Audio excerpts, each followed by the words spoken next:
Thank you for joining us again. It's Tuesday, May the 12th, and it's our joy this week to have Pastor Bradley Johnson and Pastor Johnny Byrd joining us to just help us to navigate this time of pandemic and reopening, revisioning, relaunching, wherever you're going to be in your context in the days ahead. So, Bradley, thank you again for joining us. And let me ask you this. Receiving the gifts of those who are present and worshiping together, tithes and offerings, have your leadership, and you given any thought to how you plan to receive those gifts in the days ahead? We have, and as we reflect back on the last quarter, I don't follow the numbers that close, but I do know, as some of our committees are telling us, that we've received more gifts in our first quarter this year than we have in the last couple of years.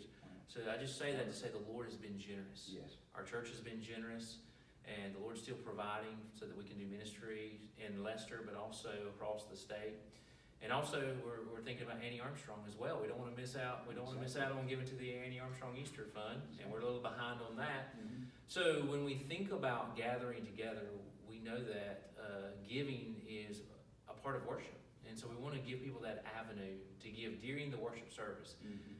And some of our ushers have been talking about how to do this, and we're not going to be passing the plate, of course. So we're thinking about different ways of maybe putting collection boxes at a certain point, and maybe during the worship service they get up and go to that, or they just drop it in the box as they come in.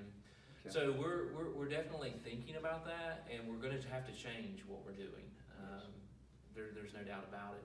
But we're just going to try to get creative when it comes to actual depositing the gifts. Yeah. So Do you presently use online giving as an option? we do have that for people's convenience, and we've had it for several years. Mm-hmm. And currently, people are still wanting to give in the worship service. Sure. It's just as an act of worship, and we want to promote that. Yes. But we have online giving, and that's stayed steady throughout. But people are still mailing in their offerings now. They're dropping by the church office. I think they just want to see a face Exactly. and talk to someone. Yeah. But yeah, we want to give people opportunities to give. Mm-hmm. But I found if people really want to give, they'll find a way to give. Yes. And You're right. we just want to give them just a convenient way, even if that's in the worship service. Safe way to do that. Mhm. Practice that act of worship. So, Bradley, let me ask you about your meet and greet time, if you have any. I know most churches are going to have to discontinue that. Coffee stations, or maybe any commons area where people meet and talk to each other during the week. What adjustments that you see you might have to make there? Yeah, well, our church loves coffee, Yeah, and okay. we drink a lot of coffee. In fact, there's a coffee pot in almost every single Sunday school classroom.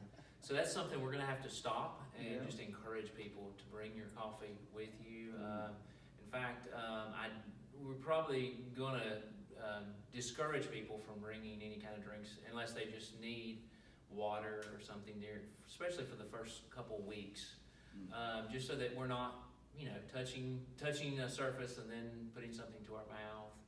And so we want to just encourage that as a part of our habit of social distancing.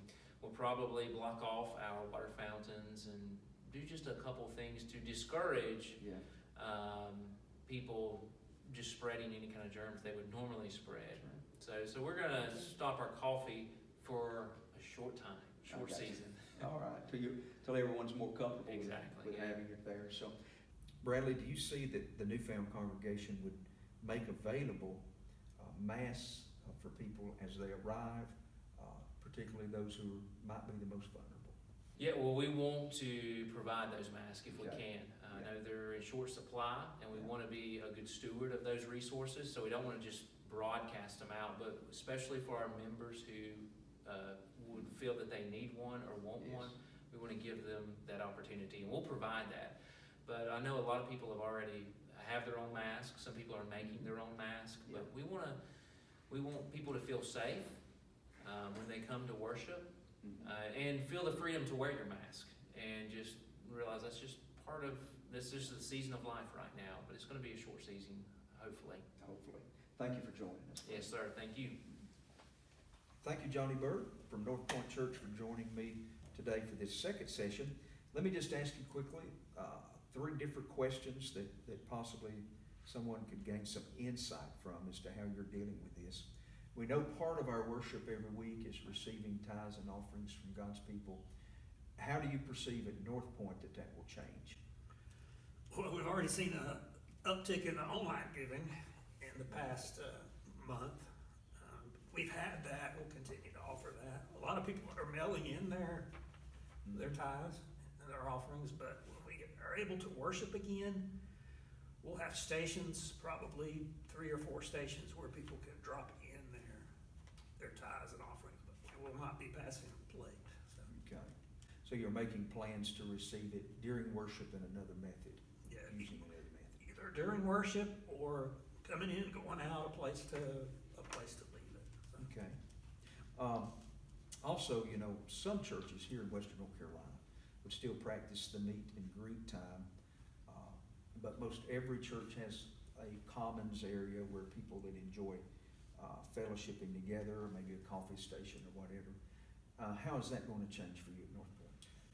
Well, we've been having a greet time in our worship services, so we'll probably still do that, but of course discourage any kind of handshakes. Maybe just have brief conversations from, a few feet away, a wave time. We do have a coffee station that we'll discontinue, at least for the time being. Okay, all right. Will you think about, or will your leadership think about making sure that masks are available for those who might desire a mask, or those who are in the most vulnerable state?